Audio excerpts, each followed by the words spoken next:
One in a playoff, one on the first playoff hole, which does, he accomplished a feat that Phil was unable to. That is a perfect Champions Tour record. That is 2 wins and 2 starts. Wow. For Mr. Jim Furyk. That's amazing. Anyway, let's talk about the U.S. Open at Winged Foot. Yes, let's talk about the other tournament that was on. Well, the other tournament that was on, the one Bryson DeChambeau made the USGA. I feel like we got silly. I feel like we got a lot to talk about with Bryson. Yeah. Well, did you hear that the superintendent? You might have even told me this. Wanted the winning score to be +8. One of the winning score, and he wasn't that far off, with the exception of Bryson. yeah. +8 was +8 would have put you about 20th place. So. I'm sure he's not super happy with that by any stretch. But Bryson played awesome, never shot over par any of the 4 days, won by 6. It was not a compelling finish, other than listening to Paul Azinger ramble about how no one believed this was ever a good approach, which I think he's been under a rock if he's missed the past 4 or 5 months of Bryson whipping up on some people this way. Yeah. Bomb and gouge, I think they call it, right? So to Mr. Azinger, thinking that this isn't going to be a thing or isn't going to be able to stick around, they named it. It's a thing. It's a thing. It's going to become an even bigger thing. But to be fair, to do some fact checking, I don't know if you remember this, but I did pick some people that I thought would do pretty well without getting really into the big guns that everybody would know about. Yep. Xander Schauffele finished 5th. Patrick Reed finished 13th, and then Daniel Berger was the guy I thought might be like your deepest, darkest long shot at 34th, and then I mentioned Charles Howell briefly at 30th. So that wasn't too far off from a decent week, and this was the stat that I thought would determine it, and that's around the green from talking about last week's show. So looking at that stat, I've just highlighted who was the best around the green, and as you can see, it pretty much looks like the leaderboard. You got Xander finishing 1st, which is why I would have picked him to do really well, other than he's a good hitter as well. Bryson was 2nd. Harris English, who has really worked on his swing in some regard. That looks awesome right now. Maybe sometime we can look at that one. Hideki Matsuyama, Matt Wolff, Justin Thomas, Louis Oosthuizen, Webb Simpson, all of them were looking pretty strong right there. So let's look at another stat that I thought was really interesting too, putting, which was all over the Golf Channel, that you had to be a great putter this week. Yep. The winner typically wins and has a nice putting week, but that was not the stat that you had to look for here. It was what happened when you missed these greens and had some tricky shots. So Zach Johnson gained 10 strokes on the field average this week. Cool. 10. That's a lot. Yeah. Might notice that off the tee here, he gained 0.03, basically 0 on the approach, and basically 0 around the green. So his awesome finish of T8 for him. I think that's awesome because he's not hitting it super far off the tee, so he had some long shots in. I do want to show why Bryson's approach was so much better to try to play this golf tournament, but awesome putting week there. So to get back to the totals, here's where Bryson landed on the week and how he was so dominant. He was just awesome in every category. Off the tee, which sometimes I question the off the tee strokes gain measurement, because I don't think it factors in enough for missing a fairway by 50 yards is the same as missing it by a foot in that calculation. Yep. But Bryson continues to show that it almost doesn't matter missing the fairway. Like, they can't make the rough long enough because he's driving it so far and his approach shots are so short. Yeah. That even if the he's rough is chopping long, it out with he can still a high bounce lofted it up. club. Yeah. Right. And then he managed to miss on the right side of a lot of the pins. Yeah. Combination of stats there. Bryson was the longest driving distance by a U.S. Open winner at 325 and some change. Yeah. And then also the second worst at fairways hit by a U.S. Open winner. He hit 23 of 56. Other than Angel Cabrera at 7, every other U.S. Opener had hit at least 30 fairways. Oh, wow. I thought he was the worst. Oh, interesting. 23 out of 56. Yeah, sorry, he was the worst. Angel was the only other one below 30. Everyone else is above 30 in terms of fairways hit. So very interesting because, to your point, he's just bombing it so far that it doesn't even matter where the ball is, basically, as long as it's not the 50 yards off. So, exactly. And I did want to show a couple of holes from the usopen.com website, which did a nice job. As of right now, anyway, you can go onto the website and find every single shot that Bryson hit on Sunday, which was every single hole, every approach and tee shot. So I wanted to look at a couple of these, for example. Here's number 9. This is straight off the U.S. Open website, so nothing crazy there. 556-yard par 5. He hit nothing but push draws, an occasional push that didn't curve too much, an occasional overdraw. So to miss fairways, but this is how he tried to play. So at 556, he launched that one of the 23 fairways that he hit. Really nice drive. That left him a very short club. He only had 184 yards into this par 5. So he's taking out all of the huge problems that there are in this hole. Even if he drives it in the rough, he can hack something out up near the front of the green. It's whatever this would have been, a 9-iron or a pitching wedge into the middle of the green, which was a really smart play. Lags this putt down very nicely, and this one actually went in, which is part of why he won. Not because he's the best putter out there, but because this week he putted really nice. Let's go on to the next hole, 14. So another par 4, another challenging hole for almost everybody. He pulls out his driver. He's taking a rip at it. Big push draw. This ball's going to curve. Looks like it's about a 15-yard push draw into the fairway, 297, rolls up by the front of the green. Now he's in some rough, but he's only got about 60, 70 yards to this front pin. It's a manageable little pitch shot. Right. He's trying to hit an 8-iron into this hole like so many other people. This is like really hard. Rolls it right up to the very front edge of the green, and then I'll save you the drama, another putt that he made. He didn't make all these putts, but on that particular hole, that one was looking pretty nice. So let's check out this next one. He's got a 224-yard par 3. This one's number 13. And because the hole isn't extremely long, the shot's not, because of his length, at 224, he can still hit like a middle iron at this. So another towering high push draw. And when he's hitting, say, a 7 or an 8-iron from 224, as opposed to Zach Johnson, who might be hitting a 4-iron, all he is right there is about a club short. So he misjudged a little bit of the downwind that he had. He hits an awesome lag putt up here, which was really the secret of a lot of his success as well. It was not making all of these putts. It was just not 3-putting from these 70, 80 footers that he had. Yeah. So he got that. Not losing strokes, and when you've got a 5 or a 6-stroke cushion, you don't need to go out there and make birdie, right? Pars are going to win it for you. You got it. Another example from Sunday of hole 15, 440-yard par 4, and here, because the fairway is so tight and he can drive it through there, he's just going to hit a long iron. So this was like a 4-iron, I think, that he hit a push and a draw. Unfortunately, the shot tracer missed this one, but this ends up 300 yards off the tee, and again leaves him another short shot on what was really a tough hole for the rest of the field, because his hitting is so much better than everybody else right now, especially with the length off the tee. So I thought this was an interesting approach, because this is certainly not a birdie hole, yet after just positioning and long iron off the tee, he's got a short iron into this, and then it's just taking a bunch of the trouble out of it. You can tell the swings itself, he's not applying a lot of effort to hit this 9-iron, so the accuracy and where he's able to position that was really nice too. And the last one more hole. We're on number 17. Driver again on one of the probably toughest driving holes out there. This fairway was tiny. Hits a push, it's curving a little bit too much. He ultimately drew this ball like 25 yards. So this is a big curve on this one.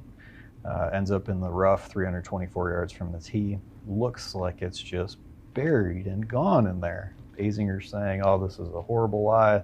This will never work. He doesn't have more than an 8 or 9-iron again, so he's able to get enough of this golf ball and bounce it up onto the green. It rolls just off the edge. Due to the fact it rolled right into a sprinkler head by the looks of it here, he almost gets to drop that from his knees onto the green. 2 putts from there, and it's just a different game when you can drive it that far, and the rough just wasn't penalizing enough to. Yeah, what I think I hear you saying is that hitting it long might be an advantage. It could be a little bit, right? Did I say that enough, you think? I mean, you could tell in the scores, right? So he obviously ended up being the only person under par for the event. Yeah. He was also the only person under par for Sunday. Yes. Right? He had the best round of the day by like 5 or 6 Yeah, shots. that's going to win you a few golf tournaments if you combine both of those, right? So, I mean, to your point, Azinger didn't seem to be a believer, but Well, the rant a little bit on that too. Like Azinger mentioned multiple times on the back nine that this like vindicated Bryson Dechambeau. I mean, literally, if you weren't watching from April on, I could see how that would be true. But to a conversation I had earlier with our friend Chris, he mentioned everyone knows that this is happening. Someone who's really a student of the game and paying attention has realized that Bryson is playing really good right now, the best he's ever done. Yeah. But because Johnny Stupid Face 789 on Twitter says, I can't believe that Bryson is playing this well and this really vindicates him. That doesn't mean the whole golf world's thinking that. I think you're just missing it altogether. A couple of hard-hitting quotes that he had that I think was from an interview this morning. It got posted a couple of hours ago. So one quote from him: "So many times I relied on science and it's worked for me every single time." So he's talking there a little bit about, his just the way he approaches it. I think I'm definitely changing the way people think about the game, which if you haven't been here since April, you're not really caught up to speed. And then finally someone asked, well, what is your current height and weight? So he was talking a little bit about his diet. He said, well, I'm 6'1" and anywhere from 230 to 235, quote, depending on if I've eaten a steak or not. Yes. So, you get all kinds of good quips and tidbits from Mr. Dechambeau. And I sent Chris Como a congratulatory text yesterday just to say, this is a cool story that people aren't really seeing. But I get the impression just from Chris's response that he knows that Bryson was relishing this a little bit, and it was fun for him. Because this really was for Bryson like a way to tell the USGA, sorry, I know you guys tried, but I got a better way. And I got to tell you, I was even skeptical on Tuesday watching his pre-round interview. The first thing he said in an interview about what he needed to do well this week was that he said he needed to hit the fairway. Pretty soon after that, he said, I'm not worried about hitting the fairway. I'm just going to drive it up there and bounce him onto the green. But he executed that flawlessly to win this golf tournament. But every event, I got to tell you, Dave, I was so excited when Johnny Miller retired from commentating on golf. Sorry, I was. And then they determined they wanted to have Paul Azinger step in. I'm like, well, okay, I don't know a thing about Paul Azinger's golf player, IQ. Right? I mean, you'd think. But it's got to be better than Johnny Miller. It's not better than Johnny Miller. Azinger, great golfer, brings a ton to the table on how he would go play the game. Yeah. The golf IQ is just not there. It was interesting. I'm not going to comment on his golf IQ, but as a former Don't player, worry. Don't tell me you've never sat there and gone, gosh, I wish I could have hit it further. I'm not sure. Judging by the way he responds right now, I'm not really sure. And it's disheartening because on Sundays, I'd rather watch the NFL, quite honestly, for listening to the commentators. They're professionals at the game. They played it at a super high level. Things like reading a pre-snap, so what's going to happen even beforehand. They all know that. They had to know that to play the game really well. Right. What happens during the play, you can almost see it happening from the broadcast. Romo's brilliant at it, right? I love that guy. At it because that's what he had to do, and he really had to understand the game. Yeah. To play golf at a super high level, you do not have to have this understanding of the game down to that minutia. You can be really good at it by just standing up, using whatever motor programs in your head, and you beat people that way. Doesn't mean you know exactly how it all comes together or how it works or what the best strategy is. It's just what worked for you. Long, straight, and not too often. That's usually what I go for. Not the same. So any sport, really, I think you have to be a little more knowledgeable about all the ins and outs of the game to be able to be good on TV. And every time I listen to NBC right now, it's a little disheartening that way. Yeah. So sure, Paul Azinger is a great dude. I'm sure he's a great guy. I'm sure he knows he'd be super fun to talk to about golf in some capacity. On TV, this is not a home run. This is the opposite of home run. But again, not that he's a bad person. It's just not in his wheelhouse to talk about golf. Yeah, some other U.S. Open potpourri. First time ever that we didn't have Tiger or Phil, one or the other, make it to the weekend of a U.S. Open. So I found that was interesting. It is. I also found that another stat that I liked, Bryson's driver loft, we talked about that a lot, it's 5.5 degrees. Don't walk into your local GOLFTEC today and ask for a 5-degree driver. Not unless you're also pounding 6 to 10 protein shakes a day. Even then, go to 6. But his driver loft is less lofted than his putter. His putter ranges anywhere from 6 to 8, depending on what greens he's playing. I would think that people would watch Bryson, if they're new to golf, they watch Bryson play this week and they said, I want a 5-degree driver, let me try that. I want thick grips on my clubs, I want single length irons. None of that is what makes Bryson, at least in my opinion, as dominant in the game as what he really is. It may contribute a small percentage to it, but I'm fairly certain right now if I handed Bryson a normal set of clubs, normal, I mean by the lie angle and the length differences between irons. Right. With whatever grip he wanted on there, he would do just fine. There's way more that goes into your golf game than just trying to pick out the next greatest thing that might be in equipment or in instruction. Which, speaking of the next greatest thing, so the next frontier that Bryson is about to try is putting a 48-inch driver in play. No kidding. So did he say that? Yes. Or where'd you hear that? He did say that. Okay. It was on the internet, so it had to be true. Yeah. But he absolutely is. Was it a quote from Abraham Lincoln? It was. Yeah. Okay. Yeah. I think Abe was asking the question. Yeah, that's what I mean. Yeah. But no, expect to see him play a 48-inch driver or something like that, right? It might be a smidge shorter, but he's always striving for more distance. He just proved that distance does truly matter. Then one other stat from the Open, and we'll probably move on here a bit.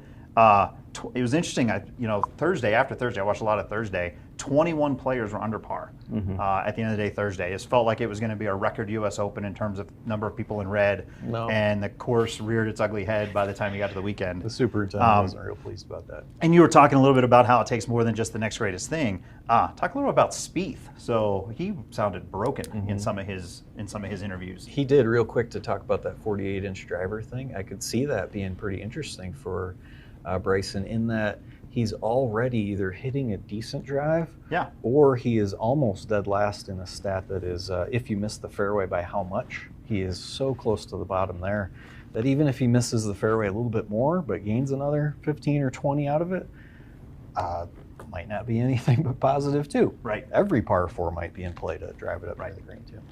But yes, Jordan Spieth, I feel bad for that guy for sure. He had a bunch of press conferences, and you can find those online, talking about how bad he was playing. And the comments that really hit me that I thought were the most interesting is that even after round 1, he shot 73. He was interested already in saying, I'm kind of excited to go home and work on my game. You shouldn't do that after round 1 of a major. Right. But he was. And then also that he didn't know what he was doing wrong or he would fix it. I just can't hear anything other than I'm just a lost individual right now standing on the tee not knowing where a driver's Speaking, I thought this was kind of comical. Speaking on that topic, or writing on that topic, I should say, Golf Week through the USA Today called him an endangered species at U.S. Opens. So that was good. I'm glad you remembered that part. I had it written down here. I also just want to make sure I said it right. Well, then I think which makes me feel the worst for Jordan is that he was trying to explain in some level of detail what was wrong with his game. So he mentioned at one point, sometimes I get too far out in front of it and then I hook it. Sometimes I get too far in front of it, then I move back and then I slice it. I mean, it was gibberish nonsense that he was using to try to identify how to play the game better. So he needs some help, man. It's not good right now. Endangered you can't miss the fairways. You heard it here first. Yeah.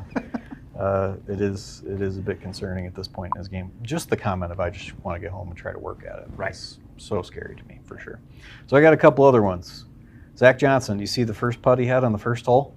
I did. Well, this is going to be my new segment for today. Oh, well, then there we go. Don't get to Zach Johnson just yet. This new segment for today. I'm going to see if one of these days we can repeat a segment and actually make it catch on. It won't. Feast or famine. So we've talked a lot about putting. So this section is called Feast or Famine. We've talked a lot about putting, and I think we're going to show you 2 examples of where putting, especially at this golf course at the U.S. Open, could either be feast or famine. So first show us the feast. How long did it take for you to identify feast or famine as the name of the segment? I worked on it all weekend. Okay, so check this out. Zach Johnson rolls the putt from maybe 30 feet, 15 feet past the hole, and comes back, knocks that one in. I mean, that's amazing, right? Azinger said, "Oh, good luck on this one. This will never work." Yeah. But and it was a shocking result. But there was so much slope in these greens. He obviously didn't expect to make that one, but he also knew what the heck he was doing, right? I mean, he knew it was going to be close. He knows how to play golf. And here comes famine. So let's talk about Danny Lee, who was playing okay, I think, here on 18. This is on 18. He had a par putt to, I think, shoot 73 or something like that. So feels like he's going to have a reasonable score, close to par. But then chaos ensues. It does ensue. And I'll tell you what, out of all the people I've been to hundreds of PGA Tour events and played practice rounds with these guys, he may be the funniest one of all of them that I've ever been around. English is not his first language, but the way that he uses it, his tone, the way he talks is hilarious. He has got a different level of comic genius. So I feel bad to watch this. First putt for Danny Lee on the last hole is from 4 feet. The clip here is a little bit long because we have quite a few putts we're going to watch. He misses that to the left. He's obviously a little bit distraught and disheartened by that. Cleans up his line a little bit, hits another straight pull. This one, I'm not quite sure what was happening. You hit that. It was way too hard. It was almost like Phil swatting at it before it stopped rolling a couple years ago. At this point, it's something's in it. Some sort of demons are in his head where he's not feeling really good about putting right now. And the amazing part is the one that he finally makes was the longest of all of them at 7 feet 7 inches. That was long. Keep it going here. He takes out his frustration, which it's again, to your point, don't like to see a guy struggle like that, but we've all been there, right? Yeah. And in my feast or famine segment, that should have been the feast because that was a feast of strokes on that hole. Yeah. Holy cow! I haven't seen this part. And there comes the chop. He's upset. Yeah. He double hits it, and then he withdraws. So claimed it was an injury. Looked to me like it might have been some demons that he just wasn't going to be able to shake. Right? Yeah. Who knows? And then I think you and I had spoken about this really briefly earlier that. When you're struggling like that on a green and you have to go out the next day and those same demons might be there again, you've got 18 holes of that. Yeah. You have 5 hours at the U.S. Open of not knowing if you're going to be able to get the ball in the hole in less than 7 And strokes. You're going to have to, even once you hole one out, that 10 to 15 minutes later, depending on what hole you're on, you're going to have to go try it again. Yeah. Any other sport where you're that uncomfortable, like tennis, so you barely feel like you can get a ball over a net. You're out of there 6-0, 6-0, 6-0 real fast. It's happened before, that sort of score, and your match is over in 45 minutes. Right. When that happens on a golf course, it's just totally different. It's 5 hours of pain no matter how you slice it. I am not sure what happened to Danny. Maybe his wrist did hurt, and he was just frustrated by the whole thing. And it didn't feel great after that club slam. I'm going to throw that up there. So I don't really know, but I do feel bad for Danny. He's a super guy, and hopefully he'll come back nice and strong here. There you have it, feast or famine. Yep, that's a good one. I like that. So now we got a whole bunch of vagabond tournaments that no one's going to really watch, and we eventually then get to the Houston Open, and then we get to the Masters coming up in about 6 or 7 weeks. 6 weeks away, I think, and that will be super cool. That might be, I don't know if we're going to review any other tournaments between now and then, just because they're not nearly as important. That Masters will be a ton of fun. Otherwise, let's do some interesting content like. But we have a lot of other things that we can talk about. New equipment that's rolling out. Some new equipment coming later that we can't talk about. We were going to be, I think, hitting some driver shafts this week, maybe? Talking a little bit about driver shafts? Maybe if we have some time. I got to do a bunch of Golf Channel stuff today, so might not have a shot at that one. But we do have a ton of new cool stuff that's rolling out here from the different OEMs that we've got. Next month, I think we do something with Titleist. Peng has had some new product launches here soon. It's an exciting fall for equipment. Looking forward to it. Looking forward to hearing about it. Let's do it. All right.